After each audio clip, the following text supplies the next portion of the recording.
So this is a very short video on how to enter programmable date and time codes into your message.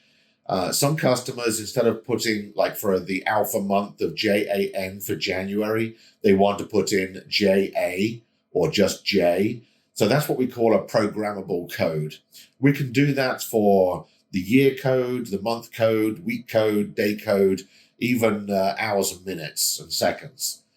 So this is a short tutorial on how to do that. It comes in 2 steps. The first step is programming the actual code that you want to appear. And then the second step is how to enter that code into the message.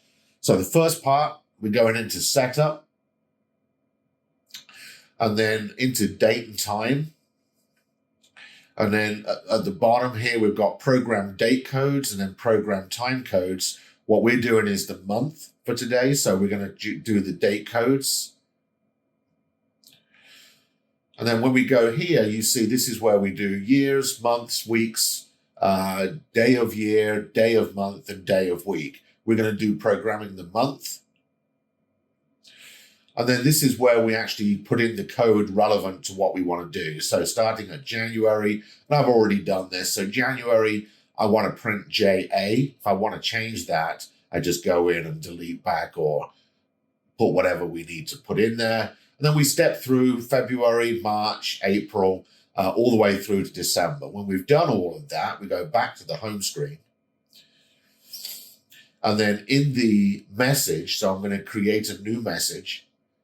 And I'm going to call this month. So in the new message, we're going to put in an auto code field. And it's going to be a date code. And it's going to be, we'll call it a normal date.